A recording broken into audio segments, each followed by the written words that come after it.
standing against the trees. A tree was down there, and I'm standing up against the tree, and I did not hear anything. And I had a feeling something was watching me.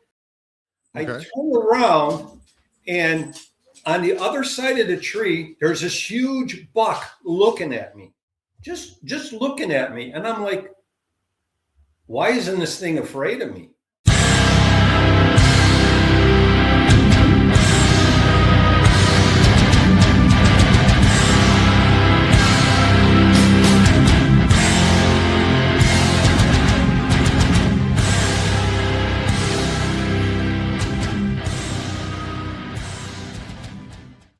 Welcome back to the Eye of Jupiter podcast. I'm your host, Tom Franklin, and today we have on Mr. Robert Chinchilla. Reached out to me through my my email address, which is once again the Eye of Jupiter podcast at gmail.com. So I just need to talk to you about some things. He's got a couple things he wants to go through today, and we're going to do it together with him. If you want to reach out to me, you can also do so at the email address. All links down in the description below. Also, all of my downloadable MP3s, through Spreaker and Spotify and Apple Music and all those kind of Apple Podcasts, all that's down there. All the, if you want to get some merch, everything is down in the bottom. So let's get that done. It's done. Are we done? Yes, we're done. All right. So let's welcome to the show, Mr. Robert Chinchilla. Hello, sir. Howdy. All right. So you're going to be, I found out there's someone talking in the background, and it is actually your parrot. So that's my parrot. He's a yellow-crowned Amazon. He's 42 years old. I've known him since he's 3 days old. Wow. I actually, at one point in my life, I had two of them. They were mealy Amazons, the larger ones. They didn't talk as much. One flew away. And the other one got they're really susceptible to like chest colds or what do you call it, airway infections, and we didn't know it, and she just keeled over. Yeah, or like also you can't give them peanuts and stuff because it has that or like a fungus inside of them. And this is no joke, man. I cried for 2 days, man. She was awesome, and they're a lot of work, but they're awesome too. They had their own little personalities on them. Yeah, the one story at the end, my wife said that if I died, she was going to give my parrot away to Parrot Mountain. I'm down here in Tennessee, and there's a tour. It's all tourists. I'm like in the Smoky Mountains, but she says if you die, I'm going to give your parrot away. And I said, you do that, I'm going to come back and haunt you.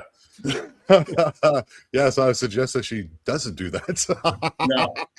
So, Robert, you reached out to me. You said you wanted to come talk to me, and tell me a little bit about yourself and where all this begins for you. Okay. I was born in Chicago in 1954, not like Paul Butterfield, 1949. Same year my father was born. 54. Well, that's a Paul Butterfield song. I don't know if you know Paul Butterfield. I was born in Chicago in 1949. No, I don't know that one. My mother told me, son, you had better get a gun. So anyway, I was born in Chicago, raised up in the suburbs of Chicago. And that's started out after I got out of high school. I started repairing office equipment. And then later in life, I went into plumbing. And I had a guy tell me when I first started, he says, plumbing is a life sentence plus 10. And I laughed at him. I said, oh, you only got a couple of years to retire. And he says, F you, I'm only 45. And I'm like, holy cow, I'm in trouble. So anyway, so when I started out, once I got out of high school, so I got out of high school in 72. So this is about 1974. I started working at a machine shop but with a buddy of mine, and there was one guy to work there. He had a resort up in Ray, Minnesota on Lake Cabotogama. So we go up there to go fishing. And so the one day, he says, is there any kind of fish you want to catch? I said, yeah, I'd like to catch a sturgeon. I never caught a sturgeon. He says, well, we could take you up to Sturgeon Falls for a fishing trip up there. And I'm like, okay. So we had, there was four of us. there was the two guys I was with, and his name was Charlie. And we take off, and we're in Lake Cabotogama. It was an overcast day. And we go from Lake Cabotogama to Namakan Lake. And we get out in Namakan Lake, and the weather changed, and we had 8-foot plus waves. And we're in boats. One's a 16-foot Lund, and the other one's a 17-foot Merrocraft. So Lund is normally a flat bottom boat, isn't it? No, they're V bottoms, but they're small. They're just small boats. So you'd get out on the motor, you'd go up the wave, and the motor was like it wanted to die when it got to the top. And you could look down and you could see the water way down there. And then once you got to the crest of the wave and then you went down, slam. It picked up speed, and you got to the bottom, and all you saw was water, 2 walls of water alongside you. Damn. So we get up to, we're going and going, and finally we hit the Namakan River, and we get to the first set of rapids. We got to go up. We go up them, no problem. We get to the second set of rapids to go up. And Charlie and my one friend was in one boat, and I was with my other buddy, and me were in the other boat. My other buddy was driving the boat then. And so he goes through the second set of rapids, and it's our turn. We break the shear pin on the prop, right? So we all had to come back down. And then we got up to the third set.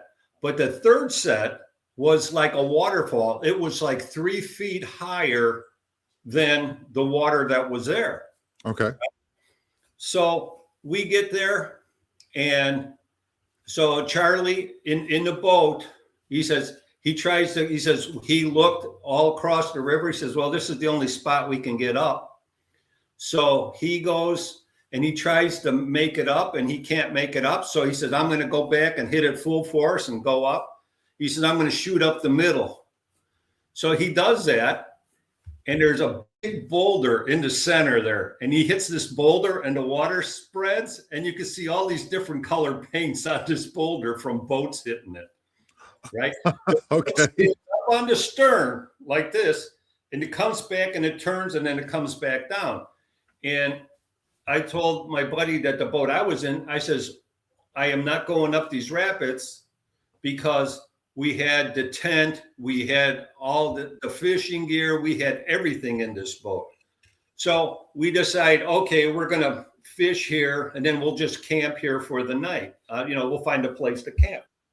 So we pull off into this weed bed, and I didn't want to fish after going through everything, the rapids and all this stuff. I was like, I don't want to fish. I was just sitting in the boat, and we're sitting up against this weed bed, and I look over and I see a stump in the weed bed, and I'm like, what the heck? And I look, I said, stumps don't have eyes. The head on the snapping turtle was this big around. I've never seen such a huge snapping turtle. And me, like a dummy, I says, I'm going to snag this thing. I'll probably never get it in the boat. The things we did when we were younger, man. So I got my pole all set up. I got a treble hook on there, and I got it, and I'm just going real slow and slow and slow. I get it over his head, and then it went under the water. So we're done fishing for the day. We had fish. So it was getting towards evening, and we go and we find a place to pitch the tent, and the shore was real rocky. So we made dinner, and we took the fish guts and we just threw them on the shore there, and Charlie, he was the guy from the resort, friend from the resort. He says, well, they got bears here. You got to be careful. So Charlie and another guy, the other buddy, they go to sleep because they're exhausted. And me and my other friend are sitting there by the fire. And he's like chopping wood, and we're just we're sitting there. And I'm hearing noises. I'm like, okay, that might be a bear, you know. I kept hearing noises, and I'd stop and I'd turn and I'd look, and nothing, you know. So finally we put the fire out and we go to sleep, and we're in the tent, and all of a sudden there's this musky smell. I mean, really bad. Okay. And Charlie, whose tent it was, he's like, that damn Chris, that was his son. He says, I'm going to have to give him hell. He put this tent away moldy, right? And I'm like, well, it didn't smell moldy when we first got in here. Why is it smelling moldy now, right? So we're sitting there, or we're sleeping. We're actually sleeping, and we hear this splash that was like somebody took a huge boulder and threw it off a second story. It was the deepest splash I ever heard. And the one guy, my one buddy that was next to me, he sits up, he says, what was that? And Charlie says, oh, that was just a beaver. Go to sleep, you know? And I'm like, well, if that's a beaver, I sure don't want to mess with that son of a gun. Right. So the next morning after we got up, I says, hey, Charlie, I says, what was that? He says, I have no idea. I was scared as hell. And he's like camped and fished and everything up there, you know, so he's pretty seasoned to that area. And he says, I don't know what it was, but I sure wasn't going to tell him that I was scared, or we would have never got any sleep. Right. So so that was the first, I believe it was a Bigfoot, because we had the smell and we had the rock thrown. But this is like 1974. So it was like, you never heard any of that stuff. Not like now where you hear all these stories, you know, this and that and whatever. So anyway. That makes sense. Makes sense. Yeah. Though. So the trip back was uneventful. So my next story is, when I first got out of high school, I used to fix office equipment. So I basically fixed a lot of typewriters, adding machines, calculators, copiers, once in a while a cash register. So my territory was always the suburbs. I would drive like maybe 30,000 miles a year just going from place to place to place. I never wanted to drive anywhere, because like if we went out, like me and my wife went out somewhere, she drove because I didn't want to drive. Yeah. So they sent me downtown Chicago, and I'm on State Street. State Street is the main street that runs through Chicago. Okay. So back in the 70s, when all those malls were going on, they closed down the street. So the only thing that really ran on there was buses. And in Chicago, all the cross streets are one way. So anyway, I'm standing and waiting for the light on the curb, and the curb is real high. It's like a 10 to 12 inch high curb. Okay. And the light turns green. And what happened was, there was a bus coming up the side street. He blew the light. He should have stopped, but he continued going. I stepped off the curb, and I turned and I looked, and I saw the bus like 8 feet from me. And There was no way I was getting back on the curb. And I said to myself, I'm dead. I looked, I says, I'm dead, because the bus was flying. And the next thing I know that what happened was, I felt a hand. It felt like a hand on my shoulder, grabbed me and pulled me back up on the curb. Now, I used to weigh about 180 pounds, and I had my toolkit was about 10 pounds with all the stuff in there. So I'm figuring like just under 200 pounds. So if I grab you by the shoulder, I'm going to get close. You know, I'm going to get your shirt or jacket or whatever you have. Right. That didn't happen. It was a hand on the shoulder and just picked me back up onto the curb. Mm-hmm. And I turned around to thank the person, and there was nobody there. Nobody. And I turn and I look at the people, because there was probably about 20 people waiting to cross, and there was people on the other side waiting to cross. And I turn and look, and everybody was like frozen looking ahead. And nobody said, oh, be careful, or that was a stupid move or not. Nobody said anything to me. And all of a sudden, they just crossed the street and the people came the other way. And I was standing there. I'm like, what the hell just happened? Yeah, in shock. Yeah. So, guardian angel, I don't know, but there was no way I would have been able to get back up on that curb. If I turned around and that's a step this high. And, yeah, someone to actually, it would be like stepping off the curb, stepping onto the first step of the bus. It was about even. Right. Okay. So when you went, that's how high the curb was. So when you went back up, yeah, when you went back up, you didn't feel anything like pull you on your shirt. It actually just kind of grabbed you and just kind of grabbed my shoulder, like something grabbed the shoulder and just pulled the whole body up. It's wild. I recently had something happen here in Mexico. I'm here in the corner getting some beer with my lady, and I gave her my wallet and I go ahead and pay for it and put it back in and change it, put it back in my pants. So she pulls my wallet out. She's looking through and I'm looking into the store, talking to the people, and something, Robert, came up and pulled on the bottom of my shirt twice, like 2 little pulls, right? There was a guy standing to the right of me about, I don't know, maybe 4 feet away. He's too far away. I looked over her. She still got both of her hands on the wallet. Nothing there. I don't know, man. It's just the weirdest thing sometimes. I don't know what that is.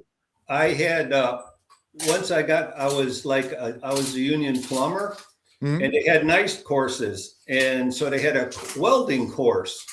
And I decided, okay, I'm going to take the welding course because I hadn't welded in a long time. So I was welding really bad. I'm putting down bad welds. I'm like, son of a gun. And then all of a sudden I started welding really good. And I feel somebody give me a shot to the arm, like, good job, or yeah, you're doing it. You know how. Yeah. And I thought it was the instructor. So it was like they were like block rooms, and then you had those plastic strips on there. So I pull up my helmet and I look. Oh, yeah. I went to welding school. You mean like, so you had the block room with the metal table? Yeah. With the exhaust, and then behind you is like this plastic. So if someone happens to look in, it'll get the the arc flash. Right, they don't catch the arc. Yeah, right. So okay. So I turn and look, and it just hit me in the arm, and I turn and look, and the plastic's not moving. That's weird. Right, and I'm like, what the heck was that? What kind of welding were you doing? What kind of welding were you doing? What kind of welding were you doing? Just regular stick welding. Oh, arc welding. Okay. I was just stick welding. So after that, I asked the instructor, I said, you weren't in the room, were you? He says, no. He says, nobody was in there. I says, does anybody say anything about this place being haunted? He says, no. He says, we never ever got a report here, any kind of hauntings here. I'm like, okay. So after that, we got married, and then me and my wife were living in a suburb of Chicago. It's like it borders Chicago. So we had a bunch of strange stuff happen there, where it was like a 2-flat. If you don't know what a 2-flat is, there was like 2 apartments, but you have the whole floor, and then you had somebody up above you, and then we had a basement. So you'd be down in the basement, and you'd hear keys jingling in the door. Somebody walk across the floor, and my wife would think I was coming home, or same thing if I was in the basement, because we had a washer and dryer down there. I said, okay, my wife's home. And you come upstairs and there'd be nobody there. Yeah. Right. That was a weird thing. And then we had one time we had a light switch just turn on by itself in the bedroom while we're sitting watching TV. And then I've been there, buddy. The scariest thing we had there was we were sleeping, and my mom bought me this blue long sleeve shirt, and my wife wakes up and she sees the shirt standing there all filled out. Oh shit. And she gets all excited, and she said she couldn't speak. She was hitting me, And I was like, you know, and then I finally wake up and she tells me the story. So, Yeah. What made you oh come yeah, my forward? wife says she threw out the shirt. Yeah. I never Yeah, even got the water. maybe even burned it, you know. So what made you want to come on and talk to me today? You just want to get this off your chest? Well, I got a couple Bigfoot stories. Yeah, Yeah, I just want to know the reason why. What made you want to come forth and talk to me? because I get so mad. I had the one Bigfoot story, and the people tell me that, oh, you heard a dog or you heard a raccoon, or you know, it's like, I'll tell you that story.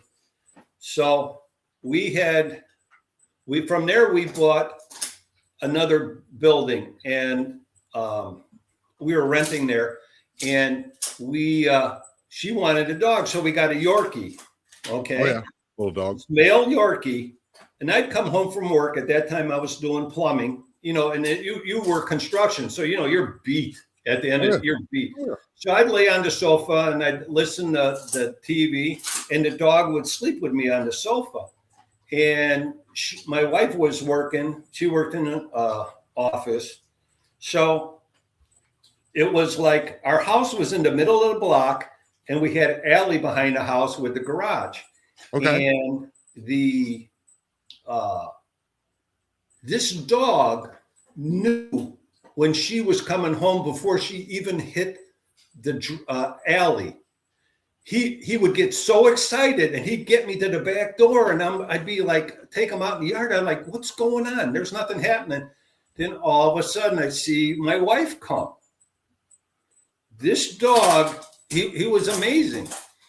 So we had, so after that I bought a farm, and I had, we lived in this ranch that the owner's husband, the owner's, he died in the bedroom. Okay. And our dog would sit on the bed and look up at the ceiling, the same dog. And we had, downstairs, he had a workshop where he had like a wood shop where he do wood stuff. And there was shelves there. And every time I went down in that workshop, the dog would chase me out of there. He did not want me down in that workshop. And he'd stare up at the shelves like there's something there. Okay. They can do that, man. They can do that. People don't realize that they have that sense. I mean, I had a dog too that you just have to get close to the house. You know, my ex-wife get close to the house, and he knew she's there. And you would go back and start barking at the front door. I'd open it up, and what's going on? And she would pull right up. They do it. It happens a lot. It's the vibration of the car too. Like they're used to it. They, you throw them in there, take them to the park or whatever. They get used to it. They know it. So this, my wife used to go. She liked to go to psychics, and the one I'd go with too. And the one psychic told me that this place we were at, we had Indian spirits around us, and we had my wife, my sister, and a friend, all 3 different times, saw somebody walk up to the front door wearing a hat, a guy, and there would be nobody there. When we first moved out there, my wife took the dog outside in the middle of the night, 3 a.m., and she's out there, and clear as a bell, she hears, hello. And we're out in the country. There's nobody out there. Yeah. Right? That's so spooky, dude. Oof. And so, yeah, she picks the dog up and she runs in the house. That's scarier than seeing it. I'd rather see the dude walking than to hear someone do it. Hello, it makes the hair on the back of my neck stand up. I don't like that. There was the old owners had a dog, and I guess the wife didn't treat the dog good. She used to lock it in the basement because all the trim on the basement door was all chewed up from the dog scratching, trying to get out. And my wife and her cousin were downstairs in this one room, and the previous owner was a brick mason, and he had there was a fireplace down there, and it was built with bricks that were from the last Cobblestone Street in Chicago. These bricks were from. So my wife and her cousin are downstairs, and they hear a rustle, and they look, and they see a dog's tail, just a tail. It was beaten against some plastic bags they had down there. Okay. Yeah, both of them saw it. And her. Yeah. And heard it. Okay. So we had, the neighbor gave me cats, and being out in the country, we'd lose these cats all the time. I wasn't really a cat guy, but she gave me 4 black cats. They were all brothers. And it was Whitey, Lefty, Tiger. It was a black cat with black stripes. It was really cool to see this thing. And Shit Pants. So anyway, Talking about making a left turn at the end there. well, he had the poops. He had the poops, and he would squat in the litter box, and then he'd get the poop all over the back of his fur. Okay. So that's where the name come from. Okay, I like it though. I'm down. So, but anyway, after they would disappear, die, or get hit on the road, we would have people would say, "Oh, you're in the garage and in the barn." It says, "Oh, your cat just ran out the garage or ran through the barn." I'm like, "What color was it?" And they'd say it was black. I'm like, "Nope, that's the ghost cat." People would see a black cat running around the property, which I know was a ghost, because they would run and would just disappear. They wouldn't know where it went. And you've seen this too? Yeah. Okay. Yeah. And I had at this property, I had about 13 cats that either got killed or disappeared. And there was a female mother cat that got killed on the road. And in the cul-de-sac, there was three little kittens. So I brought them in. I said, "Okay, I'll raise them." Culver. I named them Ed, Ed, and Eddie. The old cartoon. Yeah, Ed, Ed, and Eddie. Yeah, I know that. So the one cat got killed, and it actually, we used to have collars on it, and it tried to get under the garage door, and it got caught and it got choked. Oof. But anyway, when you'd open the garage door up, like the service door, because it was an attached garage, the cat would run in the house. You'd see it run past your legs, but it wasn't there. That was another cat that happened there.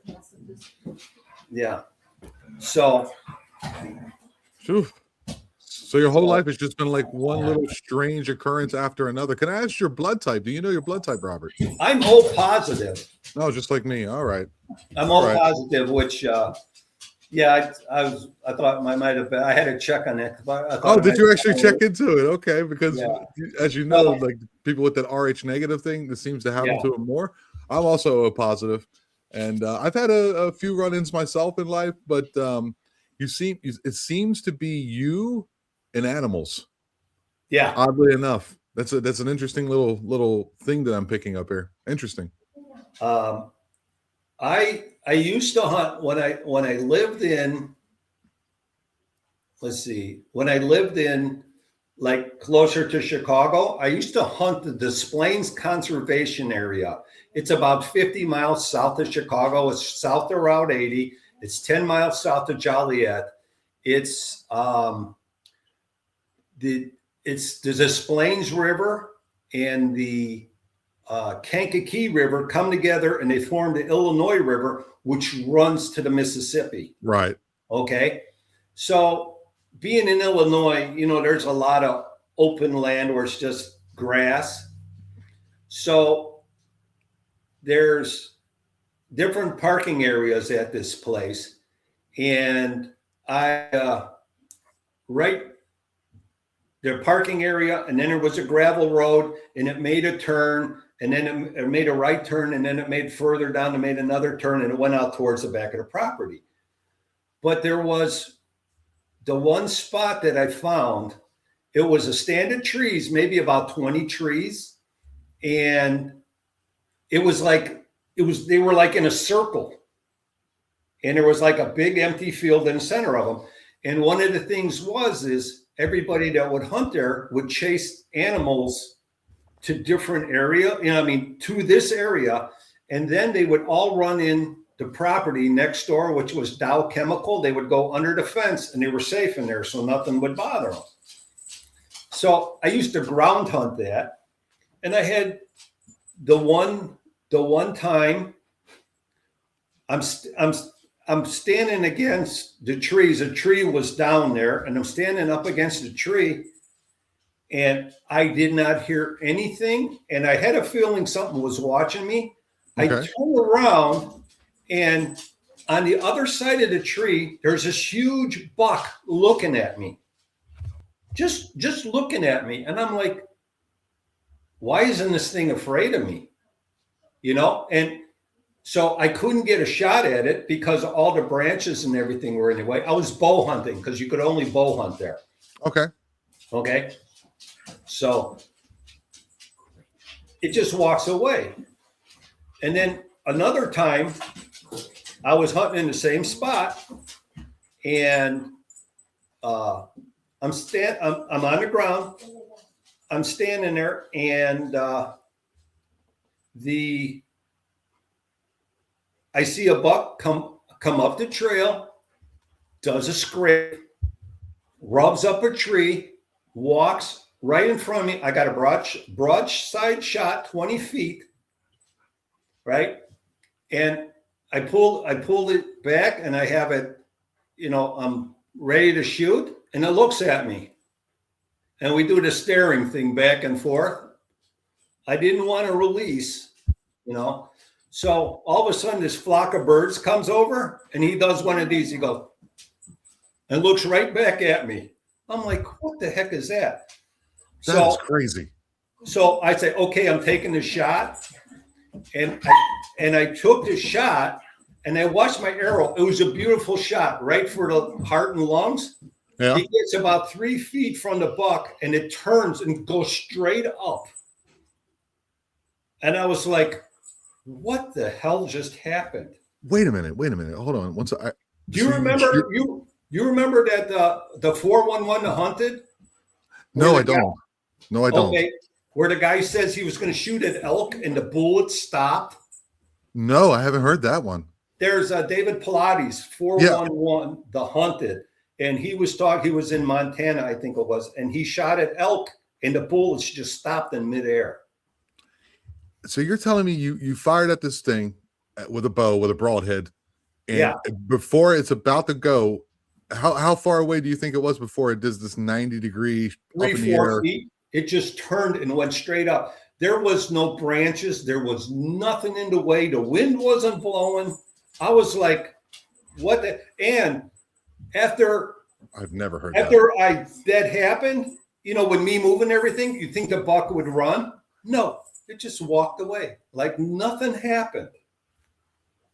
Okay, so that's 2 things that happened in this spot. Yeah. The third thing, I decided this place you could not use any kind of tree stand that harmed a tree, so I had to have a ladder stand. So you couldn't use like a climbing stand? No. Oh, wow. You couldn't. Nothing that would hurt the tree. So you made like one of those kind that you just lean against the tree. Yeah. So I bought one. It was aluminum. And so I park in a parking lot, and Dow Chemicals on the right side. And it was a moonless night. Okay. Nothing. It was dark. But I knew where I was going because once that road made a turn, I just kept going straight, and I'd run right into this stand of trees. So I walked out there without a flashlight, and I know there was nobody else out there because there was no cars in the lot. Right. And where I was at, it would be a pretty good hike for somebody to come in there. So I get out there, and it was a ladder stand. So it was 3 pieces. It was like 2 aluminum ladder pieces you put together. Then the third piece was like a platform. Right. So what it had 2 bars that come down and you had wing nuts. So Okay.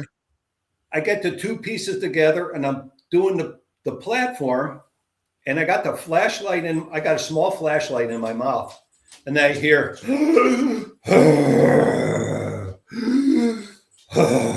and I stopped and I says, "Is that me?" You know, and I look around.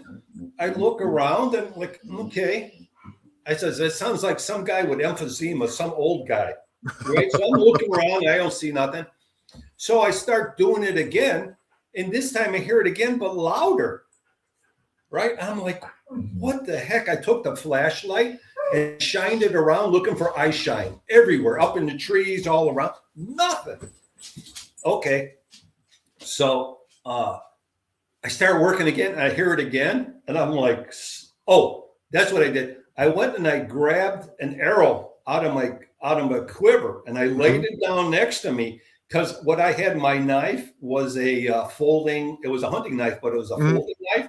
And I was like, had a short blade on there. I'm figuring, well, if something's coming at me, I'm going to try to stab it with a broadhead, you know? Right. Well, the third time, I hear it the third time, right? And I get that stand, you know, I get it all together. I throw it up against the tree. I didn't even strap it. And I went up there. And I shined that flash, you know, I ran up there with the bow. I had the arrow knocked, and I was like, if anything's here, I'm going to shoot it. Nothing. Didn't see a damn thing. And what pissed me off is people were like, oh, it was a coyote, or it was a dog, or it was a raccoon in heat. It's like, no. You know, when you hear something that loud and that deep, it's like, I don't know what it was. Yeah, but how many years you've been hunting, Robert, up until this point? Long time. But that's another thing too, is when you hunt, hunters have all kinds of stories because they see things that, you know, people don't believe you. Like my uncle told me one time he saw a grouse stalking a fox down the trail, you know, and you tell people things and they're like, oh, you're full of baloney, you know. So it was like, this is in the 70s. So, you know, you didn't know that much about Bigfoot. And now it was all these dog men. It might have been a dog man, but I never saw anything. I was watching the Bigfoot program and I was sitting with my wife and she hears they're talking about Darth Vader breathing. And she turns to me, she says, you've been squatched. And I was like, son of a gun. You know, and this is like in the 90s or 2000s, this come out. And I'm like, all those years, that was probably a Bigfoot. But, you know, they say too that the Bigfoot like to stay where the water is. And you had the Kankakee and Des Plaines coming in and making Illinois and running all the way to the Mississippi. Yep. You know, and there was campgrounds there and there was hunting and they did duck hunting there. So there was all kinds of stuff. Wow. So that would be, I don't know if I could even do that. I think once I heard that, I would just pack my stuff up and go, man. I don't know how the hell you just went up in a tree. Did you stay? Did you stay? I couldn't wait for it to get light. I kept it. You didn't want to walk back? Like, I'm elevated. I can at least see now. I got you. Yeah. So that was he's got his notes here. All right. Yeah, it's just I wrote down a bunch of stuff here. So anyway, I got 2 more stories. Okay. So we moved down to Tennessee. Okay. Because I retired and we moved down to Tennessee and we're living down here. So not far from Daniel Cahoon. Oh, okay. The Magical Journey podcast. Okay. And so either at Harley Owens. Harley Owens, yeah. So playing far from him. So one of these days I'm going to meet up with those guys. I'm going to have him on again in I think 2 days. On Wednesday, I'll be recording with him again. So yeah, looking forward to that. So Murfreesboro. That's where he's from. Murfreesboro. This story it's like coincidences that could not happen. It either had to be God or a guardian angel. So about 6 months before what happened to me was my wife goes to CVS, and she never shops at CVS, and they ask a phone number, and we had our old phone numbers from Illinois. So when they got the area code, the lady was like, "Oh, that's where I'm from." We find out, to make the story short, we find out she was from the same town in Illinois as we were, and we were in like this town. It was called Hinckley. Their claim to fame is they were the first Harlem Globetrotter basketball game was played there. Okay. She lived a mile north of town, and we lived a mile and a half south of town, and we never met until we came down here. So we got to be good friends. So about 6 months, 8 down the road, my wife wants to go to Costco and get a TV because she's got those Costco bucks or whatever they are. Okay. So she always has to stop for gas. So I'm out there pumping gas, right? And I get this pain in my head. It felt like somebody put claws in, and it was tearing my head apart. It was so bad. And then it went to my neck, and then it went to my shoulders. And when it hit my back, I was like, damn it, I'm having a heart attack. Because her dad, my wife's dad, never had chest pains. He had back pains. So anyway, we live in Dandridge, and we drove to Knoxville, and it's about a 45-minute ride. Okay. So I kind of like crawl back to the truck, and we had a Suburban, and I says, "Take me to the hospital. I'm having a heart attack." So when you're sitting at the pump, if you look like up the hill, that's where the hospital was. Okay. It was right there. So we drive there. I says, "Let me out in front. I'm going to walk in." And the pull up to the emergency center, and it says Heart and Stroke Center. I'm like, okay, I'm in the right spot. I walk in, and I tell them I'm having a heart attack, I think. So they started ripping my clothes off, and so the heart specialist comes out, and there was a PA there. And so they take me for a CT scan. And I'm a pretty good jokester. I tell jokes all the time. So they're taking me to get a CT scan, and I'm telling the PA jokes, right? And so, yeah, I could sit here and tell jokes all night, but that's me too, man. Trust me. Yeah. So I'm telling jokes. And so they take me for the CT scan. And in the meantime, the doctor tells after they look at the CT scan, they said, your aorta, you have 3 layers of your aorta. 2 of them have dissected. You got 1 layer hanging on. So he tells my wife, kind of priming her, he says, most people don't make it into the hospital. Wow. Okay. So I'm there, I'm like I'm on the thing. We must have been there a half hour, because he says, well, we're gonna life flight to Vanderbilt in Nashville, because I don't have the equipment and I don't have the staff here to do the operation. So we're waiting and waiting and waiting, and the PA kept running outside to see if the helicopter was going to come, because it was like an overcast day. Okay. And so finally, Day before your birthday. Yeah, this is the day before my birthday. It was Super Bowl Sunday. So you just had your birthday. Yeah. I had mine yesterday. Yeah. Yeah. Here's something funny too. Coincidences. Check this out. You're talking about CT scans and jokes. I just started a new podcast called The Cat Scan. And it's all about me and one of my best friends in the world, comics who met in Germany, and all we do is talk jokes and rip it up. And we also talked about the Super Bowl halftime debacle. And it's just, life is weird, bro. I'm just telling you. I have a new one. It's called The Cat Scan, which is another word for the C and T. So Yeah. I don't know what's going on, Robert, but that's just one of those things. Well, I'm telling you, this story, there's so many coincidences. It can't be luck. It can't. Okay. So they get me, they get me, they finally, the helicopter shows up. So it needed permission to fly. It needed permission to fly. It couldn't take off because the weather was bad. Okay. So it finally shows up. About a half hour I'm there. And they slide me into this helicopter. And I said to the paramedics, can I have a window seat? And I told my buddy, he says, you screwed up. You should have asked what the in-flight movie was. Yeah, chicken or fish. So they slide me in this thing. I felt like a pizza going into the oven. I'm like 6'4", and my feet almost touched the dashboard. All right, man. Right? I'm with you. So I get in there and I ask the paramedic, how long is it to Nashville, by helicopter? He says 45 minutes. And I'm like, 45 minutes? I've already been here a half hour now, 45 minutes. So my wife comes up, she kisses me goodbye and she says, if you see a white light, don't go there.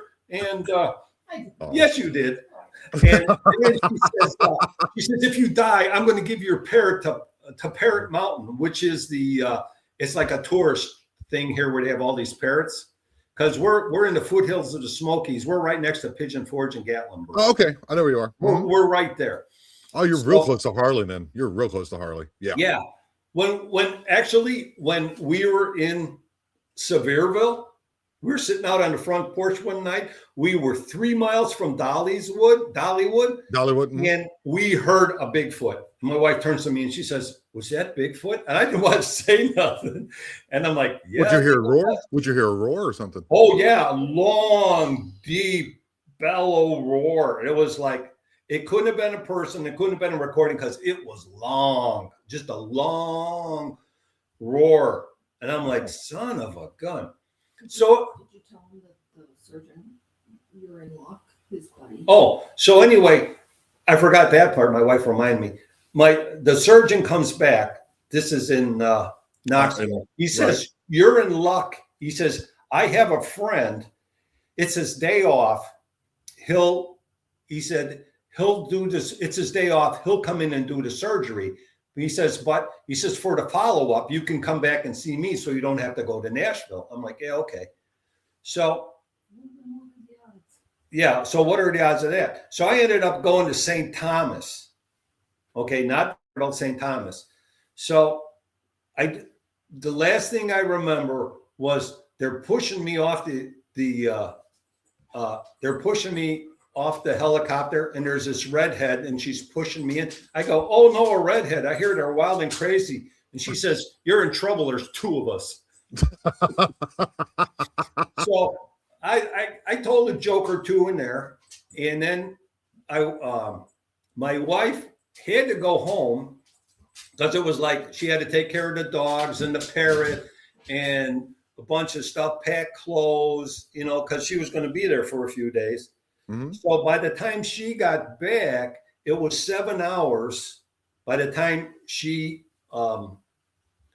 got there, and the surgeon was just coming out of surgery, and he told her, "Well, it'll be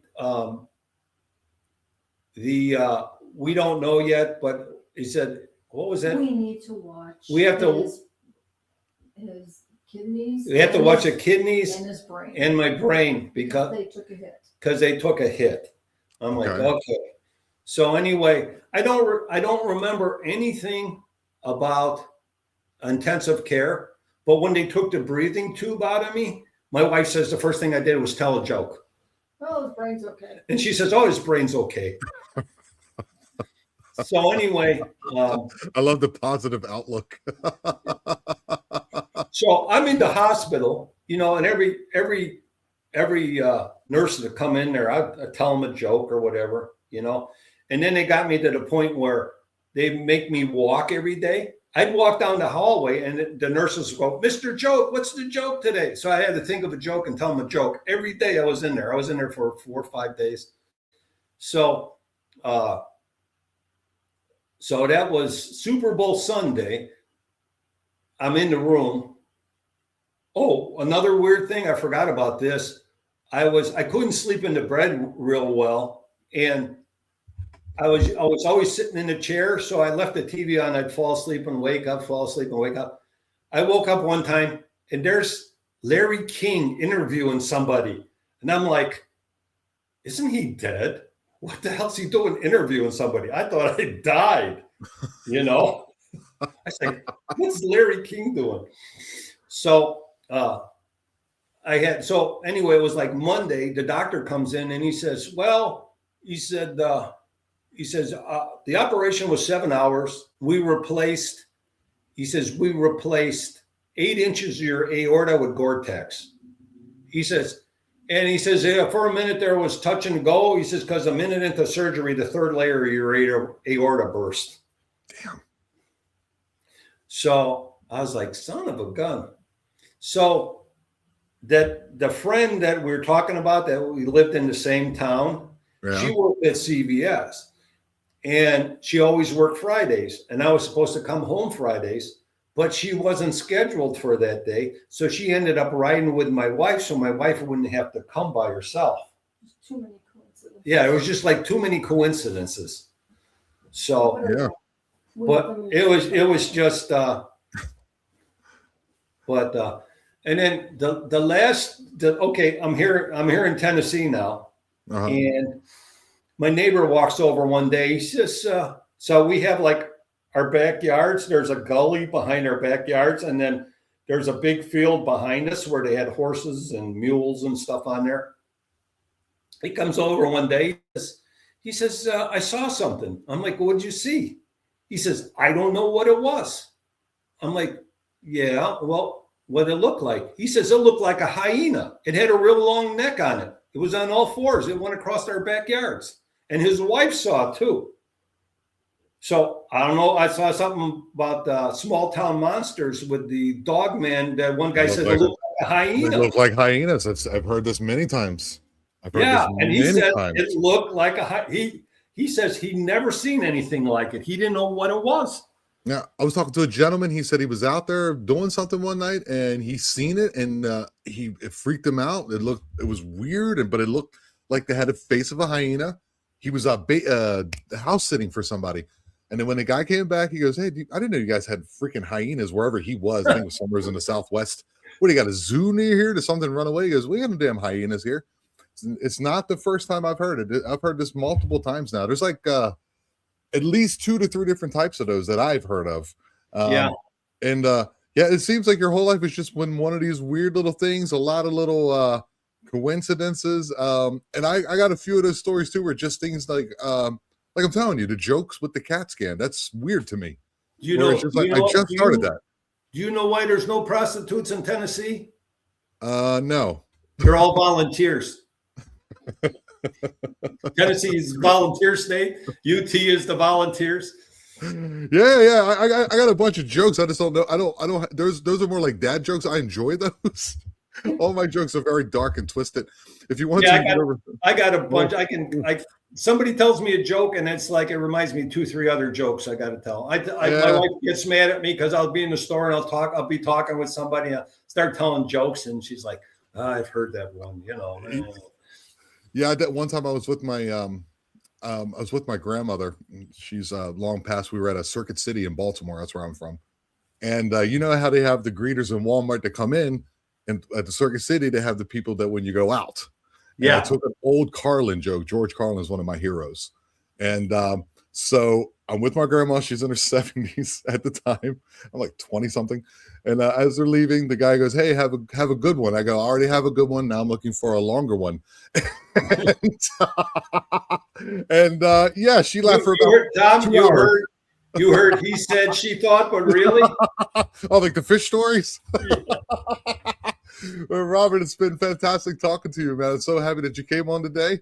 I really appreciate it, and thank you, Mrs. Chinchilla. I'm sure that's not your real name, is it? Yes, it is. No kidding. The little animal, the chinchilla, that's interesting too. You want to hear that story? What, that your parents the last name? Chinchilla? Okay. I'm Slovak. My dad was Slovak. Mm-hmm. Okay.